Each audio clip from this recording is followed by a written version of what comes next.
প্রিয় শিক্ষার্থী বন্ধুরা, কেমন আছো সবাই? আশা করি ভালো আছো। আমি তোমাদের সাথে যুক্ত রয়েছি মোহাম্মদ জাহিদ হাসান রনি।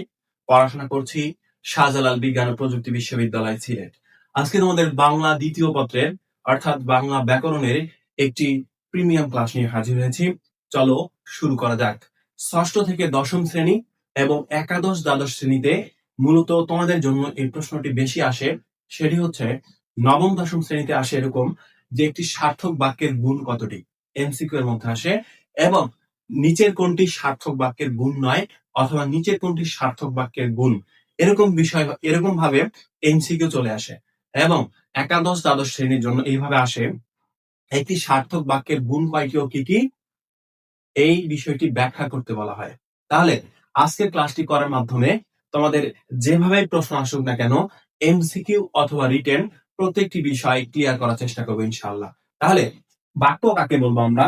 বাক্য হচ্ছে কয়েকটি শব্দ একত্রিত মিলিত হয়ে যখন আমাদের বক্তার মনের ভাব সম্পূর্ণরূপে প্রকাশ করে, তখন তাকে কি বলি আমরা? বাক্য বলি। তাহলে বাক্য হচ্ছে আমাদের মনের ভাব প্রকাশ করার মাধ্যম হচ্ছে ভাষা। ভাষার মধ্যে কি থাকে? বাক্য থাকে। তাহলে আমরা একটা বাক্যকে কখন সার্থক বাক্য বলবো? যখন সেই বাক্যের মধ্যে তিনটি গুণ থাকবে। কয়টি? তিনটি। তাহলে একটি সার্থক বাক্যের গুণ কয়টি? তিনটি। এই বিষয়টি ভালো করে খেয়াল রাখতে হবে। সার্থক বাক্যের গুণ তিনটি। কি কি? প্রথমটা হচ্ছে আকাঙ্ক্ষা, 2 নম্বর হচ্ছে আসক্তি, 3 নম্বর হচ্ছে যোগ্যতা। এখন আমরা জানি একটি সার্থক বাক্যের গুণ কতটি? একটি সার্থক বাক্যের গুণ হচ্ছে তিনটি। প্রথমটি হচ্ছে আকাঙ্ক্ষা, আসক্তি, যোগ্যতা। এখন আমরা আকাঙ্ক্ষা বলতে কি বুঝাই, আসক্তি বলতে কি বুঝাই এবং যোগ্যতা বলতে কি বুঝাই, অর্থাৎ একটি সার্থক বাক্য হতে গেলে যে তিনটি গুণ থাকতে হয়, সেই তিনটি গুণ হচ্ছে কি আকাঙ্ক্ষা, আসক্তি, যোগ্যতা। এখন স্পেসিফিক ভাবে জানতে হবে হোয়াট ইজ আকাঙ্ক্ষা, হোয়াট ইজ আসক্তি এন্ড হোয়াট ইজ যোগ্যতা। অর্থাৎ আকাঙ্ক্ষা কি, আসক্তি কি এবং যোগ্যতা কি। তাহলে আকাঙ্ক্ষা হচ্ছে আমরা এই শব্দটার সাথে পরিচিত। আকাঙ্ক্ষা বলতে এমন বোঝায়, ধরো কেউ একটা কথা বলছে, কথা বলার সময় আমরা তার কথাটি শেষ করার পর আমাদের মনের মধ্যে জানার আরো কিছু আগ্রহ যদি সৃষ্টি হয়, উদ্দীপনা সৃষ্টি হয় যে এরপরে যেন কি।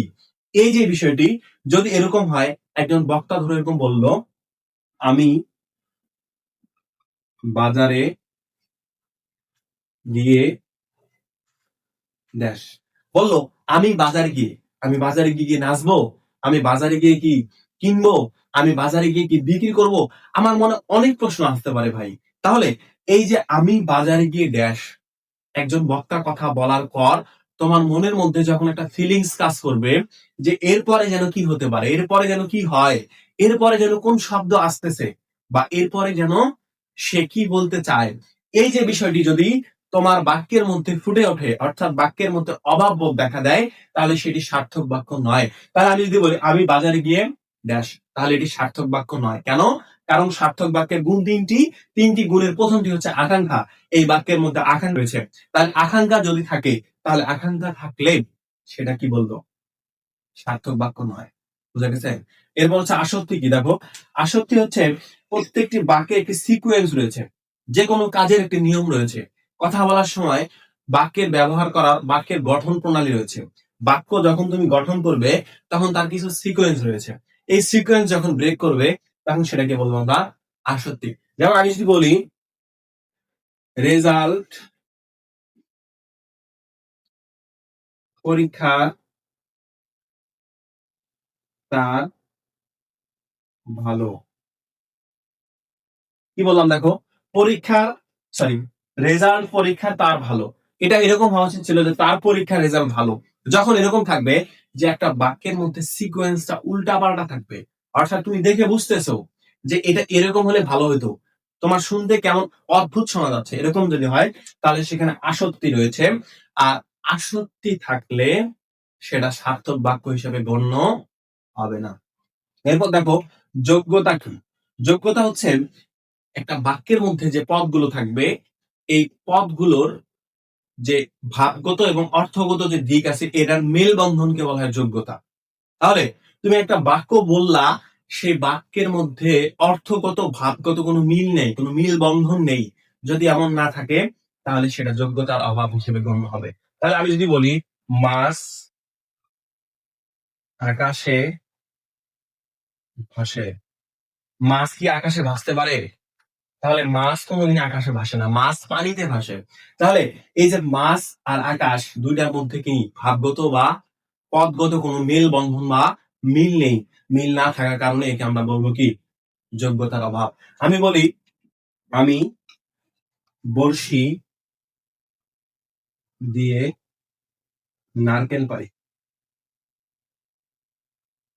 বড়শি দিয়ে কি নারকেল পারা যায়? একদম অসম্ভব ঘটনা। এই যে বড়শির সাথে নারকেলের কি কোনো কানেকশন আছে? পদগত ভাবগত কোনো মিল বন্ধন আছে? যদি মিল বন্ধন না থাকে তাহলে সেখানে যোগ্যতার অভাব রয়েছে। তার মানে একটা বাক্য তখনই সার্থক বাক্য হিসেবে পরিগণিত হবে যখন সেই বাক্যের মধ্যে আকাঙ্ক্ষা, আসক্তি, যোগ্যতা এই তিনটা সম্পূর্ণরূপে থাকবে। যদি থাকে তাহলে সেটাকে বলবো আমরা সার্থক বাক্য। তাহলে একটা সার্থক বাক্য হতে গেলে কি দরকার? আকাঙ্ক্ষা দরকার, আসক্তি দরকার, যোগ্যতা দরকার। যদি এই প্রত্যেকটা গুণ সম্পূর্ণরূপে থাকে তাহলে সেই সার্থক বাক্যের গুণ হিসেবে বিবেচিত হওয়ার কারণে সেটাকে আমরা সার্থক বাক্য বলি। ঠিক আছে? আশা করি কনসেপ্ট ক্লিয়ার। এখন তোমাদের বিভিন্ন ভাবে এমসিকিউ আছে।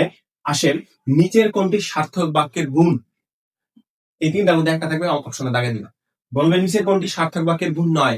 এই তিনটার বহির্ভূত অন্য একটি থাকতে পারে, সেটাকে দাগে দিবা। এরপর তোমাদের যাদের একাদশ দ্বাদশ শ্রেণী রয়েছে, তোমাদের এইভাবে পরীক্ষা আসে একটি সার্থক বাক্যের গুণ কতটি? তিনটি। কি কি? আকাঙ্ক্ষা, আসক্তি, যোগ্যতা এবং ব্যাখ্যা করতে বলা হয়। আমি যেভাবে কথাগুলো বললাম জাস্ট এই কথাগুলো মনোযোগ দিয়ে শুনে যদি থাকো তাহলে জাস্ট পরীক্ষা হলে এইভাবেই লিখে দিয়ে আসবে। ইনশাআল্লাহ তুমি ভালো মার্ক পাবো। ঠিক আছে? সকলে ভালো থাকো, সুস্থ থাকো। যারা ফেসবুক থেকে দেখছো ফেসবুক থেকে ফলো করে দাও এবং যারা ইউটিউব থেকে দেখছো তারা সাবস্ক্রাইব করে দাও যেন পরবর্তীতে এরকম অসংখ্য ভিডিও যেগুলো আসবে সেগুলো তোমরা পাও। সকলে ভালো থাকো, সুস্থ থাকো। দেখা হবে নতুন কোনো বিষয় নিয়ে। আসসালামু আলাইকুম।